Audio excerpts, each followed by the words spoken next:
교리문답 제12주일을 교독하겠습니다.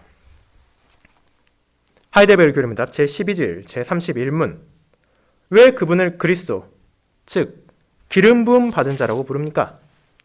왜냐하면 그리스도께서는 우리의 구속에 관한 하나님의 비밀한 경륜과 뜻을 온전히 계시하시는 우리의 대선지자와 교사가 되시기 위해서 자기 몸의 단번의 희생제사로 우리를 구속하시고 아버지 앞에서 우리를 위하여 끊임없이 간구하시는 우리의 유일하신 대제사장이 되시기 위해서 말씀과 영으로 우리를 다스리시며 우리를 위해서 획득하신 구속으로 우리를 보호하시고 보존하시는 우리의 영원한 왕이 되시기 위해서 성부 하나님에 의해서 임직되셨고 성령으로 기름 부음 받으셨기 때문입니다.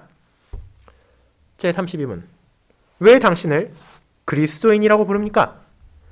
왜냐하면 나는 믿음으로 그리스도의 한 지체이며 그분의 기름 부음에 참여하였기 때문입니다.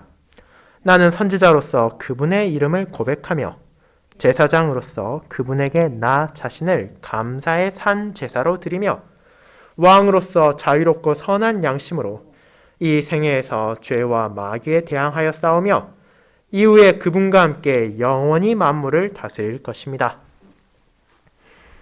말씀 봉사 후에는 니케아 신경을 통해 우리의 신앙을 다 함께 고백한 후 찬송 52장의 3a, 3b, 3c절을 이어서 부르도록 하겠습니다.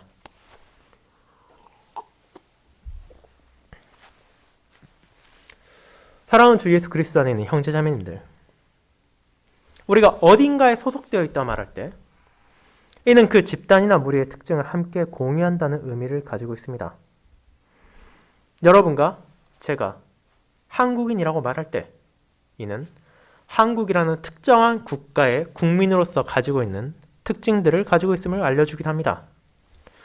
우리의 국적이 동일하며 동일한 말을 사용하고 우리나라만이 가지고 있는 고유한 문화적인 배경 안에서 우리는 자라가고 성장하게 됩니다. 그리고 이는 나라라는 넓은 범주만이 아니라 더 좁게는 광주광역시나 혹은 전라남도 등의 살고 있는 지역에서도 나타날 수 있으며 우리의 개인적인 영역으로는 다니는 직장이나 학교 혹은 가정에서도 그와 같은 소속감과 공유하는 특징을 쉽게 찾아볼 수 있습니다. 그렇다면 이제 저와 여러분이 가지고 있는 정체성 가운데 하나이자 다른 모든 것들보다 실제로는 우선시되는 그리스도인이라는 정체성이 도대체 무슨 의미를 가지고 있는지 생각해 보도록 합시다. 교회를 다니는 신자들은 기독교라는 한 종교를 가진 사람이라는 기독교인이라는 이름 말고도 그리스도인이라는 호칭을 가지고 있습니다. 그리고 우리나라에서는 비록 보편적으로 잘 사용되지 않을지언정 이 그리스도인의 의미는 우리가 진정 숙고하고 생각해 보아야 할 필요가 있습니다.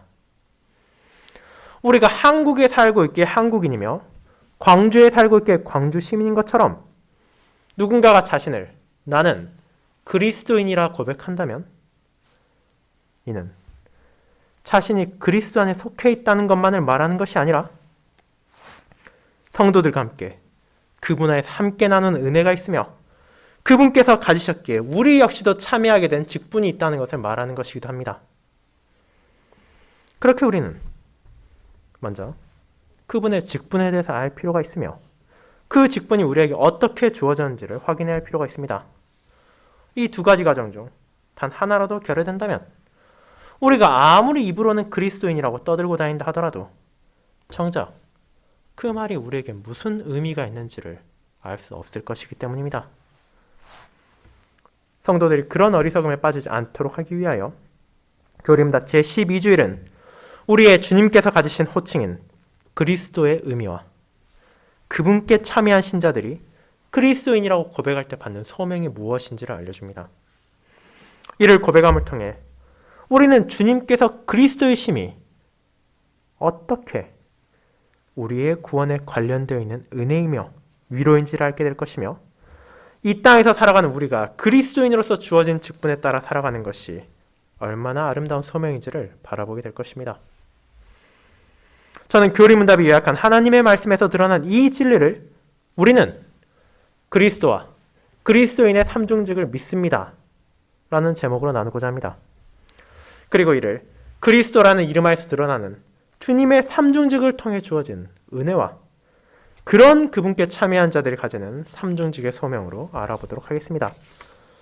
첫 번째, 자신의 백성을 죄에서 건지기 위한 그리스도인의 삼중직. 두 번째, 그리스도의 지체가 되어 참여하게 된 그리스도인의 삼중직이 바로 그것입니다. 먼저 첫 번째, 자신의 백성을 죄에서 건지기 위한 그리스도의 삼중직에 대해 알아보도록 하겠습니다. 형제자매 여러분, 저와 여러분은 지난주일 교리응답 제 11주일로부터 시작되는 아들 하나님과 우리의 구속, 우리의 보편적이고 의심할 바가 없는 기독교 신앙의 신조들인 사도신경이 성자 하나님에 대해 어떻게 고백하며 알려주는지를 살피는 시간을 가졌습니다. 그리고 그분에 대한 풍성한 진리 가운데 가장 먼저 살핀 것은 그분의 이름인 예수가 과연 어떤 의미를 지니고 있는가였으며 어떻게 그분의 이름까지도 우리의 구원과 연결되어 있는지였습니다. 제29문에서 표현하는 것처럼 예수라는 이름은 구주라는 뜻을 가지고 있습니다. 그리고 이 이름은 구약성경에서 종종 발견되는 여호수아나 예수와 같은 이름을 헬라어로 음차한 것입니다. 그렇다면 그 이름을 통해 하나님께서는 자신의 백성들에게 무엇을 보이셨습니까? 예수님께서 이 땅에 오시기 전부터 여호와께서는 구약 백성들에게 오실 메시아를 바라보겠습니다. 그리고 이를 위해 그분과 동일한 이름을 가진 지도자들을 보내심으로 이스라엘을 대적과 원수들로부터 건지시며 오실 구원자를 바라보게 하신 것입니다. 우리가 잘 알고 있는 모세의 뒤를 이은 여호수아는 힘겨운 상황에서 히브리인들을 약속의 땅으로 인도했습니다. 그들 앞에 기다리고 있는 것은 강대한 민족들과의 전쟁이며 견고한 성벽이 그들의 앞을 막고 있었지만 하나님께서는 자신이 보낸 구원자를 통해 그분께서 택한 백성들에게 두려워하지 말며 떨지 말며 담대하라고 전하셨습니다. 그들에게 주어진 여호수아를 통해 이스라엘은 하나님께서 지금 자신들과 함께 하신다는 것을 알고 있었습니다. 그를 통해 자신들을 다스리시고 돌보시는 여호와의 자비의 손길을 경험할 수 있었습니다. 그리고 마침내 적과 꿀이 흐르는 약속의 땅을 위협으로 받아 애굽에서 빠져나와 광야를 거려던 그 기나긴 여정을 마칠 수 있게 되었습니다.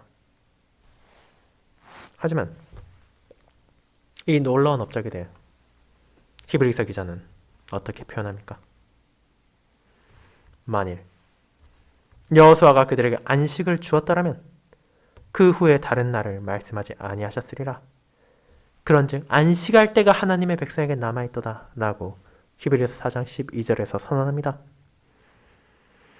물론 그가 여호수아를 통해 나타내신 하나님의 자비와 신실하심, 그리고 여호수아 개인이 주어진 소명에 따라 보인 헌신과 노력을 폄하하는 것은 아니지만 그럼에도 불구하고 그 구약의 그림자를 통해 언약 백성이 영원한 안식을 얻지는 못했다는 것을 알려줍니다. 그렇지 않습니까? 비록 그들이 이제 애굽의 걱정 없이 평안을 누리는 것 같았지만 그리고 더 이상 먹을 것과 마실 것을 염려하지 않으면 그 땅의 소실을 즐길 수 있었던 것 같았지만 그 안식은 영원하지 못했습니다. 여호수아가 세상을 떠난 뒤 그들은 오래지 않아 하나님을 저버렸으며 마치 그들을 다스리시는 여호와가 계시지 않는 것처럼 살아갔습니다. 우상을 섬기는 것을 주저하지 않았고 하나님이 아닌 세상의 군대와 힘을 선망하며 의지하려 했습니다. 결국 그들이 하나님의 권징을 받게 되었을 때 그제서야 자신들의 어리석음을 깨닫게 되었고 여호수아가 그림자로 가리켰던 자신들에게 정말 참되고 영원한 안식을 줄 구원자를 바라보며 소망을 가질 수 있었습니다. 그런 그림자를 통해 구약시대에 계시되었던 하나님께서 주신 구원자를 그분의 독생자이신 예수님께서 성취하셨습니다. 그리고 하나님은 자신의 아들에게 예수라는 이름을 주시고 그 의미를 보다 구체적으로 알려주심으로 자신의 백성들에게 그 구원자의 의미를 알려주셨습니다.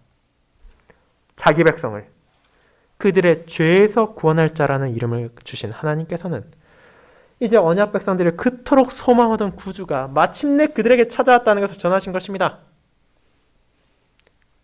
구약의 여호수아나 요시아처럼 일시적이고 한정적인 평안이나 기쁨을 주는 것을 넘어 이제 그 예수께서는 자신의 양떼를 향해 영구한 평화, 참된 안식과 영광을 약속해 주셨습니다.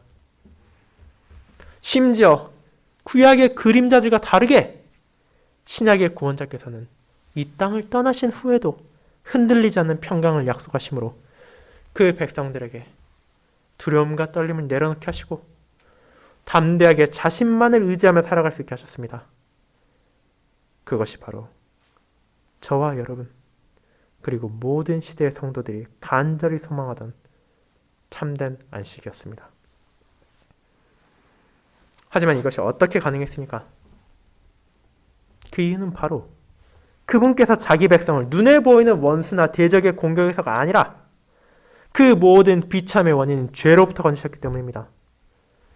우리의 죄에 대한 대가를 온전하게 치르심으로 하나님과 그 백성과의 관계를 회복하시고 그분의 의로움을 우리에게 주심을 통해 하나님께 우리가 나아갈 수 있게 하고 그분의 양떼들이 선한 목자의 인도와 보호 아래에서 평강을 누리게 하셨습니다. 그렇게 이 모든 것을 알면서도 세상의 다른 어딘가에서 구원이 주어질 것이라 기대하며 혹여라도 자기 자신이 이에 기여할 수 있을 것이라는 생각은 유일하신 구주 예수님을 부인하는 것이며 그분을 완전한 구주로 받아들이는 것을 거부하는 악하고 어리석은 생각에 불과합니다. 오직 그분만이 참된 구주이시며 우리를 건지신 구원주이시기 때문입니다. 그와 같은 예수라는 이름에 대한 고백을 마친 신자는 제12주일을 통해 그렇다면 그분께서 어떤 방식으로 자신의 백성들을 죄에서 건져내셨는지를 바라보게 됩니다. 이는 그분께서 가지신 칭호인 그리스도를 통해 드러납니다. 그분께서는 자신에게 주어진 소명, 중보자이자 구원자로서의 소명을 그리스도로서 성취하셨습니다. 더 정확하게 말하자면 선지자와 제사장, 왕으로서 자신의 백성을 구원하셨으며 이 직분들은 과거의 한순간에 끝난 것이 아니라 지금도 계속되어 우리에게 끊임없이 은혜를 베풀어 주고 계시는 것입니다. 그렇다면 먼저 그리스도의 의미를 생각해 보도록 합시다. 예수라는 이름이 구주를 가리켰듯이 그분의 직분인 그리스도 역시 분명한 의미가 있습니다. 이는 구약시대 메시아라고도 불렸던 기름 부음 받은 자라는 의미를 지니고 있습니다. 그리고 당시 기름을 붓는다는 것은 하나님의 뜻에 의해 직분으로 부름을 받았다는 것을 의미하며 특별히 선지자와 제사장, 왕이라는 거룩한 소명에 따라 하나님의 백성들을 인도하고 다스렸던 자들에게 이것이 주어졌습니다. 하나님께서는 그들에게 기름을 부음으로써 그들을 구별하여 부르셨음을 보이셨을 뿐 아니라 이를 통해 앞으로의 소명에 있어 필요할 능력들이 주어질 것임도 약속하셨습니다. 이와 같이 기름 부음 받은 자들이 가지던 삼중직은 에덴 동산의 아담으로부터 시작하여 계속해서 이어져 왔고 그것이 가리키고 약속하던 모든 것이 마침내 예수님을 통해 온전히 성취되었습니다. 물론 어쩌면 여러분은 예수님이 대체 언제 기름 부음을 받으셨는가라는 의문을 가질 수도 있습니다. 실제로 그분께서는 당시 임직에 사용되던 감람나무요, 쉽게 말해서 올리브유로 기름 부음을 받지 않으셨습니다. 성경 어디에서도 그분께서 기름 부음을 통해 직분자로의 부름을 받으셨다는 내용을 찾아볼 수 없습니다. 하지만 실제로 그분께서는 기름 부음을 받으셨습니다. 그 기름이 가리키던 더 위대한 것, 부름을 통한 소명과 그를 위한 능력을 바로 성령 하나님을 통해 받으셨기 때문입니다. 즉, 우리의 눈에 보이는 물리적인 방식의 기름 부음이 아니라 하나님의 영을 통하여 기름 부음을 받으셨고 그 직분들을 받으심을 백성들에게 증거하신 것입니다. 그것이 바로 세례 요한을 통해 요단강에서 세례를 받으실 때 일어났습니다. 그리고 이를 통해 받으신 중보자의 직분을 예수님은 다음처럼 말씀하셨습니다. 내가 스스로 온 것이 아니니라. 나를 보내신 이는 참되시니 너희는 그를 알지 못하나 나는 아노니 이는 내가 그에게서 났고 그가 나를 보내셨음이라. 요한복음 7장 28, 29절입니다. 즉 성부 하나님께서 보내신 성자 하나님께서는 이제 그분의 뜻대로 그분의 약속을 성취하기 위하여 이 땅에 오셨으며 자신에게 주어진 직분이 가리키는 의미를 온전하게 성취하셨습니다. 그리고 그 가운데 교리문답은 대선지자의 직분의 의미를 다음과 같이 설명합니다. 우리의 구속에 관한 하나님의 비밀한 경륜과 뜻을 온전히 계시하신다고 말입니다. 구약시대의 선지자란 단순히 미래의 일을 알려주는 점쟁이와 같은 존재가 아닙니다. 물론 그들은 이스라엘 언약 백성들을 향하여 그들에게 약속된 영광이 무엇인지, 그들이 죄를 범했을 때 찾아올 심판이 무엇인지에 대해서 전하기도 했습니다. 하지만 그것은 선지자의 크나큰 소명 가운데 일부일 뿐이며 궁극적으로 그들은 그 모든 장래 일들까지도 포함하여서 언약 백성들에게 하나님의 뜻을 선포하고 하나님의 뜻을 설명하도록 그분의 부름을 받은 자입니다. 그렇게 구약 성경은 종종 선지자들이 다음과 같이 말하는 것을 보여줍니다. 여호와의 말씀이 누군가에게 임하니라. 여호와의 말씀이 누구에게 임하여 이르시되라고 말입니다. 이를 통해 그들의 권위는 어디까지나 하나님께 매여 있고 그들의 말이 자신의 뜻에 따라 나오는 것이 아니라 하나님의 뜻이라는 것을 전한 것입니다. 이와 같이 선지자들이 그림자로 가리키던 것을 가장 위대하신 선지자로서 성령 하나님으로 기름 부음 받으신 그리스도께서 성취하셨습니다. 이제 그분께서는 구속에 관한 하나님의 비밀한 경륜과 뜻을 온전히 계시하시는 대선지자로 오셨습니다. 죄 가운데 살아가며 그것에 너무나 익숙한 세상에 영향을 받는 사람들은 결코 자연스럽게 자기 뜻대로 자기 의지와 힘으로 진리를 깨달을 수도 없고 그 진리를 받아들이지도 못합니다. 그렇게 대선지자로서의 직분을 받으신 그리스도께서는 왜곡되고 숨겨져 있던 하나님의 말씀의 뜻이 무엇인지를 바르게 밝히셨을 뿐 아니라 그것을 제자들과 백성들을 가르치셨습니다. 그들이 하나님과의 관계를 회복할 수 있는 유일한 방법은 오직 한 분, 중보자와 구원자를 통하는 것임을 알게 하셨고 그 구주로 오신 예수가 누구인지를 백성들이 깨닫게 하셨을 뿐만 아니라 이제 앞으로 그들에게 약속된 영광이 무엇인지도 분명히 전해주시므로 이제 자신의 양떼들이 이 슬픈 세상에서 살아가는 동안에도 아버지의 뜻을 잊지 않고 언제나 굳건한 소망을 가지도록 하신 것입니다. 그런 예수님께서는 동시에 유일한 대제사장이셨습니다. 우리가 잘 알듯이 일반적으로 제사장이란 성전의 예배를 주관하며 하나님께 백성들의 예물을 바치고 그들을 위하여 제사를 드리는 목적을 위하여 세워진 사람을 가리킵니다.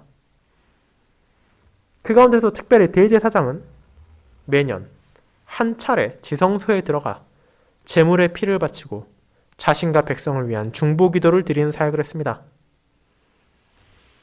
그들의 소명은 율법을 가르침으로 하나님 앞에서 언약 백성들이 죄인이라는 사실을 깨닫게 하는 것이고 제사를 시행함으로 죄의 용서가 오직 하나님의 은혜를 통해 주어진다는 것을 보여주었을 뿐 아니라 자기 자신과 백성들을 위하여 여호와를 향하여 간구드리는 것이었습니다.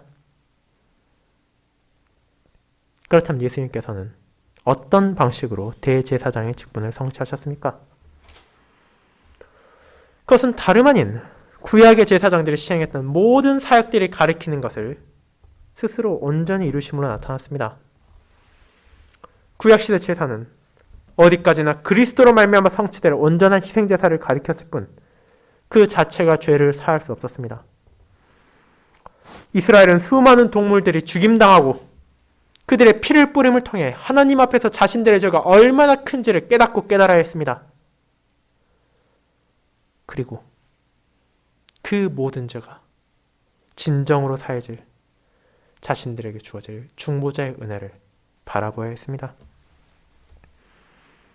그와 같은 소망을 그와 같은 기대와 갈망의 대상이었던 예수님께서는 그리스도의 직분을 받으심으로 대제사장으로서 자기 자신을 내어주심으로 그들의 죄를 용서해 주셨습니다.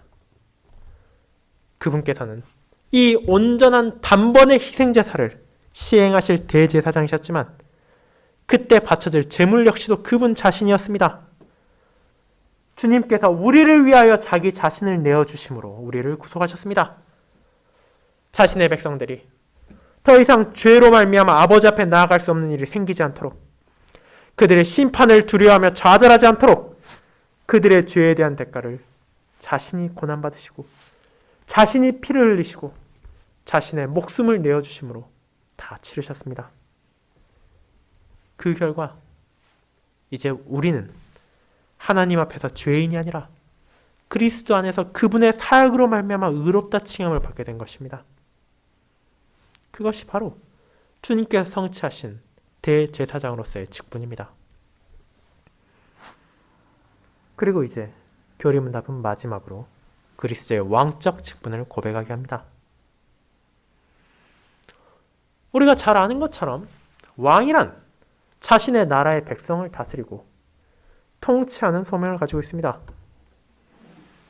하지만 이스라엘 백성의 왕은 여느 나라의 왕들과는 다른 특징을 가지고 있습니다.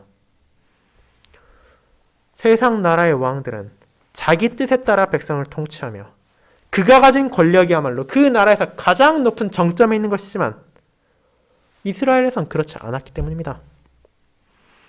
언약 백성들의 왕은 어디까지나 전능하신 하나님께서 세우신 대리자라는 사실을 잊어서는 안 되었습니다. 그들은 자기 자신의 뜻이 아니라 하나님의 뜻에 따라 나라를 다스려야 했고 자기 마음대로가 아니라 하나님의 공의에 따라 백성들을 판단해야 했습니다. 그리고 원수들이 하나님의 양떼를 공격할 때 단호하게 맞서 싸워야 했으며 세상의 위협이 성도들을 흔들지 못하도록 막아야 할 의무까지도 있었습니다. 그와 같은 왕적인 소명을 예수님께서는 어떻게 드러내셨습니까? 이는 그분의 온전한 통치와 완벽한 승리로 나타났습니다. 구약시대 그림자로 주어졌던 왕들 가운데는 분명 하나님께 신실히 순종하고 그분의 뜻에 따라 나라를 다스리는 일도 있었습니다. 하지만 아무리 경건해 보이는 왕이라도 여전히 부족함이 있었고 죄와 잘못에서 자유롭지 못했으며 그로 인해 백성들은 고통받아야 할 때도 있었습니다. 그리고 그 이상으로 많았던 악하고 불신실한 왕들은 자기 마음대로 나라를 통치했을 뿐 아니라 이방의 문화와 종교를 나라에 들여와 백성들을 바르게 인도하기는커녕 그들이 멸망의 길, 저주받아 마땅한 악한 길로 끌고 가기도 했음을 우리는 너무나 잘 알고 있습니다. 하지만 그들과 달리 주님께서는 온전한 왕이셨습니다.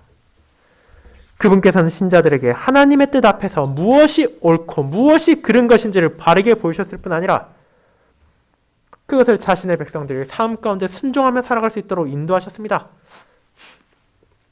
그분의 인도에는 조금의 잘못, 조금의 부정함도 없게 우리는 오직 그분만을 신뢰하며 의지하면 된다는 확신을 가질 수 있습니다.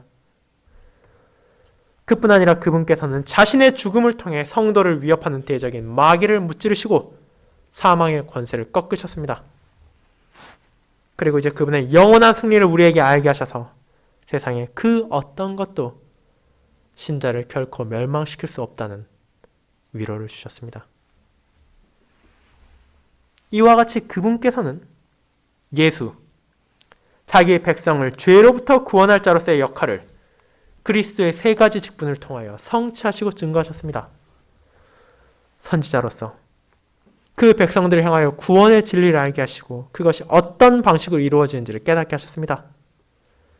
제사장으로서 온전한 희생제사를 통해 우리의 죄값을 치러주시고 죄인이었던 자신의 양떼들 앞에 놓여져 있던 하나님의 공의로운 심판을 대신하여 감당하셨습니다.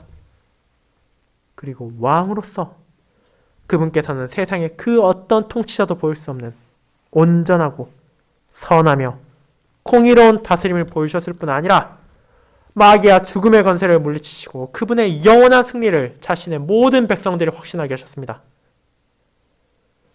그와 같은 직분의 사역을 통해서 우리는 참된 구원의 은혜가 어떻게 주어졌는지를 알게 되므로 위로를 받고 격려를 받을 수 있는 것입니다.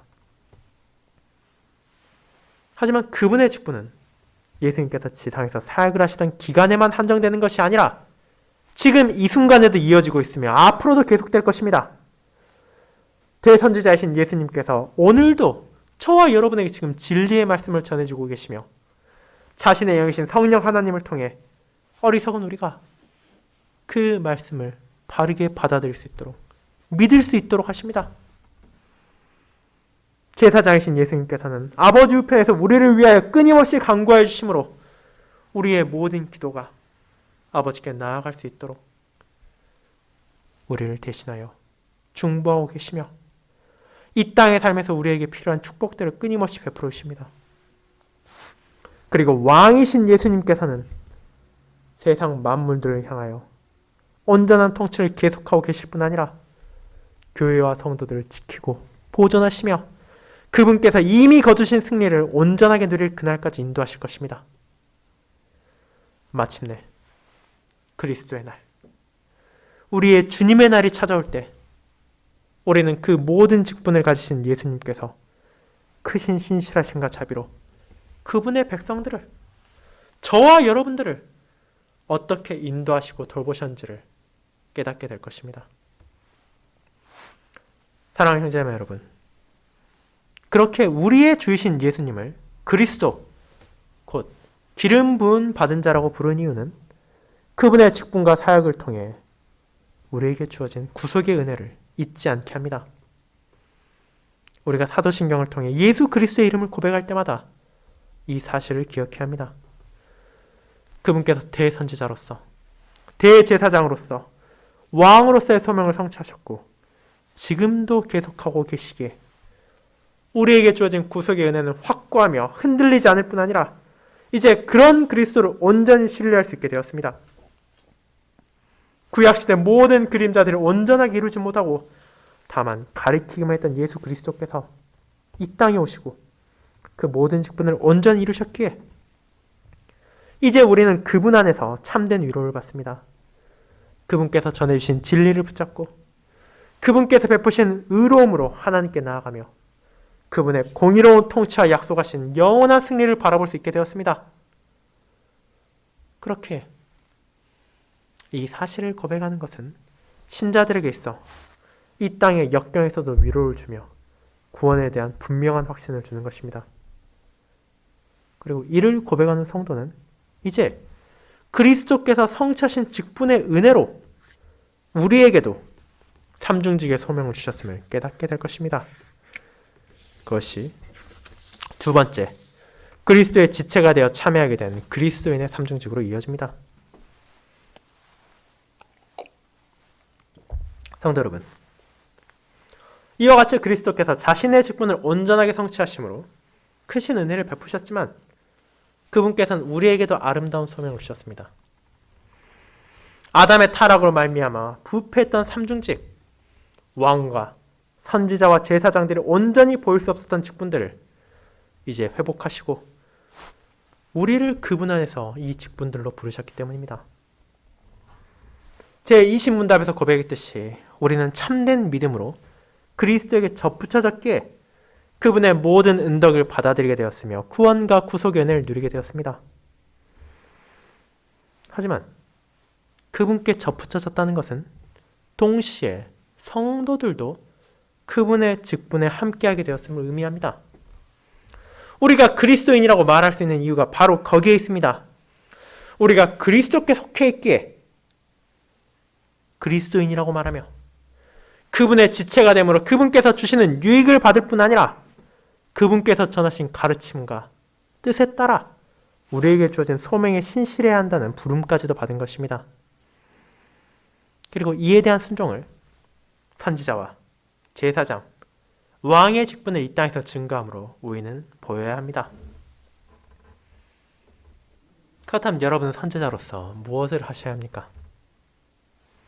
이는 바로 우리의 대선지자이신 그리스도께서 전하신 하나님의 참된 진리를 고백하며 그 진리에 따라 우리가 살아가는 데 있습니다. 세상의 지혜, 사람의 이해 방식에 따라 움직이는 것이 아니라 그 어떤 상황에서도 고백한 진리를 가장 우선시하며 그를 통해 하나님을 높이며 살아가야 하고 그와 같은 삶을 통해 우리에게 주어진 형제와 자매, 가족과 친지, 이웃과 세상을 향해 그분의 진리를 선포해야 합니다. 그것이 바로 우리가 선지자로서 담대하게 하늘 아버지의 뜻을 전하는 것이기 때문입니다. 그리고 이어진 소명은 바로 제사장입니다. 이 직분의 소명이 하나님을 향해 간구하고 그분 앞에 제사를 드리는 것이라면 우리는 어떻게 일을 할 수 있습니까? 이제 우리는 구약의 제사장들보다 더욱더 선명하게 이 소명에 임할 수 있습니다. 그리스도 안에서 우리는 자신과 형제와 자매, 더 나아가 세상을 향한 우리의 기도가 아버지 앞에 온전히 상달된다는 것을 알기 때문입니다. 그리고 이제 우리의 삶을 통해 나 자신을 감사의 산 제사로 드릴 수 있게 되었습니다. 우리는 더 이상 동물을 죽이고 그 피를 흘릴 필요가 없습니다. 이미 그 모든 속죄 제사가 가리키던 온전한 희생 제사가 이루어졌기에 우리가 바칠 것은 죄에 대한 속죄 제사가 아니라 구속의 은혜를 받은 자로서의 감사의 제사이며 이는 하나님의 뜻에 따라 살아가는 삶을 통해 우리의 매일의 일상에서도 멈추지 않고 드려져야 하는 것입니다.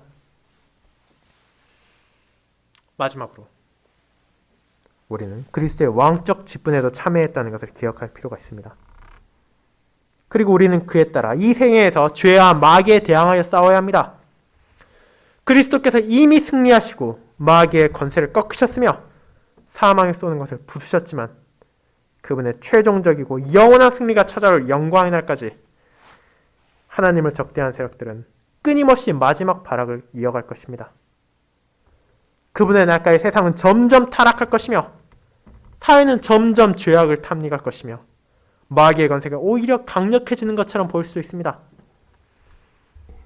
그러나 그런 죄악에 맞서 그리스도인들은 담대하게 맞서 싸워야 합니다.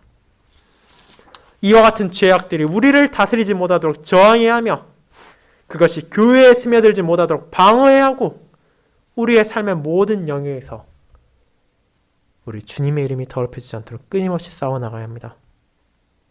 비록 이 싸움이 우리 삶의 끝까지 이어질지라도 이미 약속된 승리가 있기에 두려움과 공포가 아닌 담대함으로 이를 계속할 수 있을 뿐 아니라 그분의 날 모든 원수가 파멸된 뒤 이제 우리는 주님과 함께 영원히 만물을 다스림으로써 왕적인 소명을 이어갈 것입니다.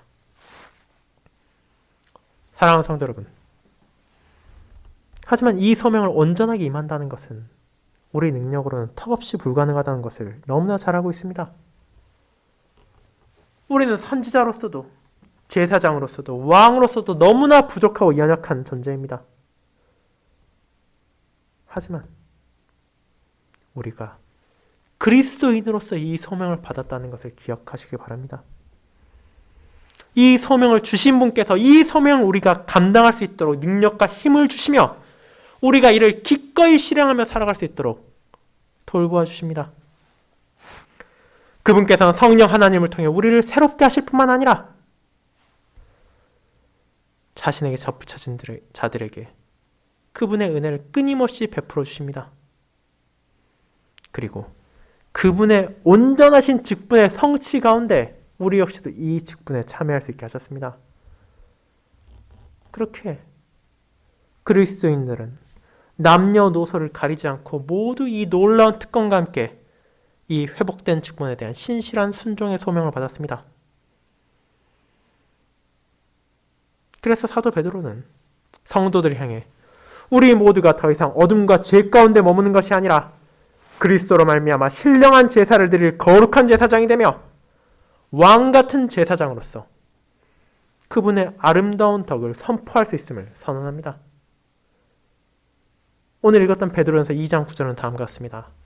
그러나 너희는 택하신 족속이요 왕같은 제사장들이요 거룩한 나라요 그의 소유가 된 백성이니 이는 너희를 어두운 데서 불러내어 그의 기이한 빛에 들어가게 하시니에 아름다운 덕을 선포하게 하려 하심이라. 사랑하는 성도 여러분, 우리가 제32문답을 통해 함께 고백한 것처럼 우리 모두가 주님 안에서 선지자이며 제사장이며 왕입니다. 우리는 선지자로서 끊임없이 진리를 선포하며 하나님을 찬양하고 높여합니다. 우리는 제사장으로서 자기 자신을 하나님을 향해 찬양과 감사의 제물로 드려야 합니다. 그리고 우리는 왕으로서 죄와 세상과 마귀에 대적할 굳건히 싸우며 그리스도와 함께 만물을 다스릴 날을 바라봅니다. 그리고 이 모든 직분을 그리스도의 은혜 안에서 감당할 수 있음을 고백합니다. 그분께서 우리를 구속하시고 그분께서 우리를 회복하셨으며 그분께서 우리에게 필요한 모든 것을 베풀어 주시기 때문입니다. 그렇게 이번 한 주 그리스도인으로서 여러분에게 주어진 소명을 신실하게 순종하시길 바랍니다. 참된 믿음으로 그리스도께 접붙여짐으로 그리스도인이란 고백을 하신 여러분 모두가 하나님 앞에서 형제와 자매, 이웃과 세상을 향해 이 회복된 직분의 아름다움과 영광스러운 소명을 밝히 보이실 수 있기를 바랍니다. 아멘.